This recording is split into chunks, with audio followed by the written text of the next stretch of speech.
morning students, my name is Vijay Gupta and you are watching biology classes। तो students, biology की class में एक बार फिर से आप सभी का वेलकम। जैसा कि आपको पता है कि इस वक्त हम बात कर रहे हैं हाउ टू ड्रॉ, एक सीरीज़ जो मैंने आपके लिए शुरू की, जिसमें मैं आपको एग्जाम से रिलेटेड जो भी इंपॉर्टेंट डायग्राम्स हैं उनको बनाना सिखाऊंगा। तो आज के इस वीडियो में मैं बात करने वाला हूँ आपसे एक बहुत ही इंपॉर्टेंट डायग्राम की, that is a plant cell, एक पादप कोशिका।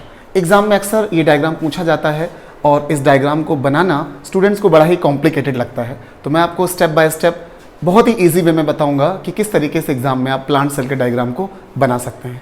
तो चलिए अपना पेन और कॉपी रेडी कर लीजिए और मेरे साथ में बनाते हैं प्लांट सेल को। तो चूंकि एक बड़ा डायग्राम होता है, काफ़ी नाम होते हैं इसमें, तो इसको बनाने के लिए आपको क्या करना है, बहुत ही ईजी वे में समझिएगा। सबसे पहले कुछ इस तरह से आपको लाइन्स खींचनी है फुल पेज पर। बीच बीच में थोड़ी सी गैपिंग भी हम लाइन्स को देंगे। यहाँ पर भी एक गैपिंग दे दी हमने।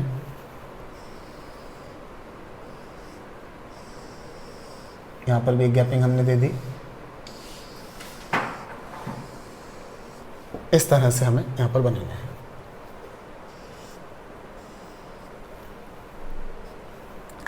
इसके बाद इसके अंदर से एक लाइन हम ऐसे लाएंगे और उस लाइन को पूरा कंप्लीट करते हुए ले जाएंगे चारों तरफ से।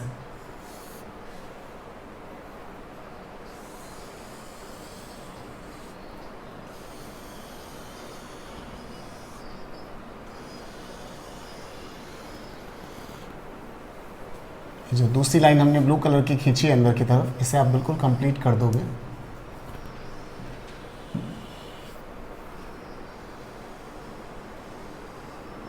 इस तरह से। इसके बाद ये जो हमारी ब्लैक वाली लाइन है, इसे हम अंदर की तरफ लाएंगे यहाँ से और डबल करेंगे।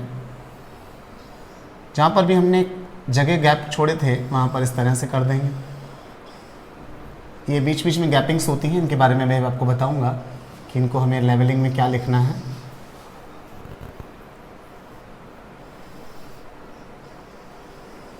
ये हमने यहाँ पर सेल वॉल और सेल मेम्ब्रेन को बना लिया। ये बाहर का पार्ट है, इसको थोड़ा सा और बढ़ा देते हैं। तो इस तरीके से आपको ये बनाना है सबसे बाहर की तरफ से। अब इसके अंदर क्या क्या चीज़ें होती हैं, वन बाय वन हम बनाएंगे। तो सबसे सेंटर में हमें न्यूक्लियस बनाना होता है और न्यूक्लियस की जो मेम्ब्रेन होती है वो कहीं कहीं पर ब्रेक होती है, टूटी हुई होती है, दैट इज़ न्यूक्लियर मेम्ब्रेन। तो इस तरह से आपको एक सर्कल बनाना है जिसकी मेम्ब्रेन को कहीं कहीं पर गैप दे देना है और इस तरह से इसे कवर कर देंगे। तो ये हमारा जो है न्यूक्लियस बन गया। न्यूक्लियस के अंदर हमें न्यूक्लियोलस दिखाना होता है, तो इस तरह से हम न्यूक्लियोलस दिखा देंगे। इसके बाद हमें यहाँ पर क्रोमैटिन नेटवर्क बनाना होता है, तो that is the chromatin network, DNA chromatin network, ये हमें यहाँ पर दिखा देंगे।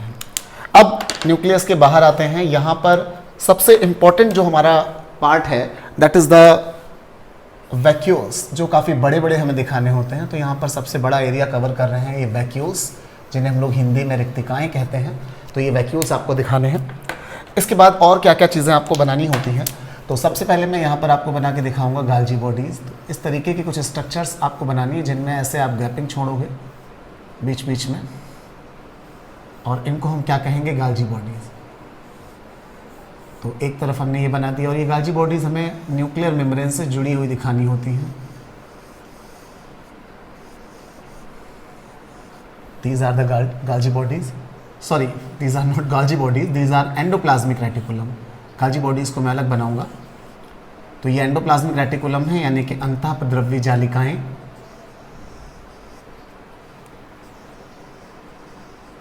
इस टाइप से हमने कहीं कहीं पर इनको बना देना है और एक दो जगह पर इनको इस तरह से भी निकाल देना है। इसके बाद हम बनाएंगे राइबोसोम्स को। तो राइबोसोम्स जो होते हैं वो गाल्जी बॉडीज से अटैच होते हैं, सॉरी ईआर से अटैच होते हैं। ईआर मैं शॉर्ट में बोल रहा हूँ एंडोप्लाज्मिक रेटिकुलम को। तो आपको इन ईआर से इस तरीके से राइबोसोम को लगा देना है। सारी जगह पर नहीं लगाना है क्योंकि कुछ जगह पर ईआर पर राइबोसोम्स होते हैं और कुछ जगह पर नहीं होते हैं। इसके अलावा कुछ राइबोसोम्स हम यहाँ पर न्यूक्लियर मेम्ब्रेन के साथ भी अटैच कर देंगे और कुछ राइबोसोम्स को हम फ्रीली यहाँ पर साइटोप्लाज्म में भी बना देंगे। तो ये हमने राइबोसोम्स दिखा दिए कई जगह पर। इसके बाद आप देखोगे कुछ इंपॉर्टेंट सेल ऑर्गेनेल्स को, जैसे सबसे पहले मैं आपको यहाँ पर बनाकर दिखाता हूँ गाल्जी बॉडी। तो ये इस तरह से एक स्ट्रक्चर मैंने बना दी, ये गाल्जी बॉडी कहलाएगी, न्यूक्लियस के पास में ही है। इसके बाद आती है अगली इंपॉर्टेंट जो structure, that is the chloroplast. तो क्लोरोप्लास्ट हरित लवक, इस पर मैंने सेपरेट वीडियो भी बनाया हुआ है। तो प्लांट सेल है तो ऑब्वियसली इसमें क्लोरोफिल होगा, और क्लोरोफिल के लिए यहाँ पर क्या पाया जाएगा, क्लोरोप्लास्ट पाए जाएंगे। क्लोरोप्लास्ट में सिक्के की जैसी रचनाएं होती हैं, तो उनको दिखाने के लिए यहाँ पर हमने कुछ लाइन्स इस तरह से बना दी। चूँकि डिटेल में डायग्राम हम नहीं बना रहे हैं, हम केवल सेल के अंदर उनको दिखा रहे हैं, तो इतना शॉर्ट में हमने दिखा दिया। बाकी आप इसका डिटेल में बना हुआ वीडियो भी देख सकते हैं, इसमें आपको बिल्कुल क्लियरली पता चलेगा कि ये क्लोरोप्लास्ट है। और इन पर हम सभी में डबल मेम्ब्रेन कर देंगे, क्योंकि ये डबल मेम्ब्रेन ऑर्गन होते हैं। तो 4 से 5 तक आप बना दें, जितना आपके पास डायग्राम में स्पेस हो, कोई काउंटिंग निश्चित नहीं है। अब हम बनाएंगे यहाँ पर माइटोकॉन्ड्रिया को। तो माइटोकॉन्ड्रिया में आप देख सकते हो कुछ इस तरीके के स्ट्रक्चर्स हैं। माइटोकॉन्ड्रिया पर भी मेरा एक सेपरेट वीडियो है, आप उसे देख सकते हैं।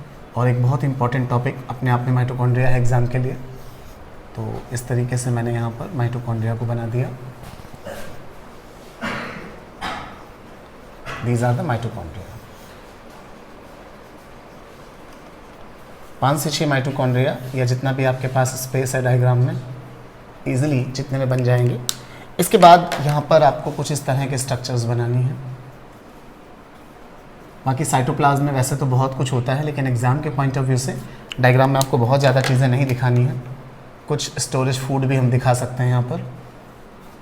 ये हमने कुछ सर्कल्स बना दिए छोटे छोटे स्टोरेज फूड को दिखाने के लिए, और बाकी एक लिक्विड जैसा भर दिया, दैट इज़ अ साइटोप्लाज्म। तो ये कुछ खास चीज़ें हो गई जो हमने यहाँ पर दिखाई हैं, और इतना आपके डायग्राम में बनाने के लिए सफिशिएंट है। आइए इसकी लेवलिंग करते हैं। तो सबसे पहले हम देखते हैं बाहर की तरफ एक मेम्ब्रेन होती है, that is the cell membrane. इसे हम लोग कहते हैं सेल मेम्ब्रेन, हिंदी में आप इसे कहोगे कोशिका कला। सेल मेम्ब्रेन के अंदर होती है सेल वॉल। सेल वॉल जो होती है वो सेलुलोज की बनी होती है, that is present only in the plant cell. Animal cell में ये नहीं होती। इसके बाद आप देख पा रहे हो कि ये जो बड़ी बड़ी सी स्ट्रक्चर्स हैं, इनको हम लोग कहते हैं वैक्यूल्स, यानी कि रिक्तिकाएँ। और ये जो लिक्विड भरा हुआ है अंदर, इस लिक्विड को हम क्या कहते हैं, साइटोप्लाज्म। अच्छा, वैक्यूल्स के अंदर भी लिक्विड जैसा भरा होता है, that is called cell sap, उसे हम लोग सेल सैप कहते हैं। इसके बाद आप देख पा रहे होगे ये है माइटोकॉन्ड्रिया, तो इसे मैंने लिख दिया यहाँ पर माइटोकॉन्ड्रिया। इसके बाद आप देखोगे यहाँ पर ये स्ट्रक्चर्स को हमने क्या बताया आपको, ER शॉर्ट में कहते हैं, और इसका पूरा नाम होता है एंडोप्लाज्मिक रेटिकुलम। तो एंडोप्लाज्मिक रेटिकुलम, ये ब्लू कलर से जो मैंने बनाए हैं, और इन पर आपको क्या दिख रहा है, दीज आर द राइबोसोम्स। तो राइबोसोम कुछ यहाँ पर भी लगे हैं और कुछ फ्रीली पड़े हैं, तो दोनों को हम लोग क्या लिखेंगे, राइबोसोम्स। और ये जो राइबोसोम होते हैं ये हमारे ATS के राइबोसोम होते हैं। इसके बाद आप इस स्ट्रक्चर को देख पा रहे होगे, ये कहलाती है गाल्जी बॉडी या फिर गाल्जी कॉम्प्लेक्स। अब यहाँ पर आप देख पा रहे होगे ये structure, that is the chloroplast. It is the chloroplast. तो ये क्लोरोप्लास्ट हो गया। अब इधर के सारे नाम हमने डाल लिए यहाँ पर। अब आप देखिए यहाँ पर जो हमारा सेंटर में न्यूक्लियस है, इसके कुछ नाम हैं। जैसे सबसे बाहर की तरफ जो आपको न्यूक्लियस में मेम्ब्रेन दिखती है, that is called nuclear membrane, केंद्रक कला। इसको हम लोग क्या कहते हैं, न्यूक्लियर मेम्ब्रेन कहते हैं। इसके अंदर जो लिक्विड भरा होता है, दैट इज द न्यूक्लियोप्लाज्म। तो इससे हम लोगों ने क्या कह दिया, न्यूक्लियोप्लाज्म कह दिया। इसके बाद ये जो ब्लैक कलर की गोल से स्ट्रक्चर आप देख रहे हैं, दैट इज़ द न्यूक्लियोलस। इसे कहा जाता है न्यूक्लियोलस, यानी कि केंद्रिका। और ये जो आप पर्पल कलर से नेटवर्क जैसा देख रहे हैं, that is the chromatin network. Cell के अंदर जो DNA होता है वो क्रोमैटिन नेटवर्क के फॉर्म में ही होता है। आप इसे हिंदी में क्रोमैटिन जाल कह सकते हैं, और इंग्लिश में आप इसे क्रोमैटिन नेटवर्क कहेंगे। अब ये सारी चीज़ें मिलाकर क्या कहलाएंगी, न्यूक्लियस यानी कि केंद्रक। तो इसे हम यहाँ पर ऐसे लिख सकते हैं, न्यूक्लियस यानी कि केंद्रक। तो ये सारी लेवलिंग मैंने यहाँ पर बता दी। इस पर मैंने एक सेपरेट वीडियो बनाया है जिसमें आपको ये बताया गया है कि प्लांट सेल में जो स्ट्रक्चर्स दिखाई दे रही हैं इनके बारे में डिटेल में मैंने बताया है। उस वीडियो का लिंक मैं आपको डिस्क्रिप्शन में दे दूंगा, ताकि इसके थ्योरी को भी आप अच्छे से समझ पाएँ। इस वीडियो में मैंने आपको ये सिखाया है कि प्लांट सेल के डायग्राम को हम कैसे बनाएंगे एग्जाम में। ये वीडियो हमारे BSc के स्टूडेंट्स के लिए बहुत महत्वपूर्ण है।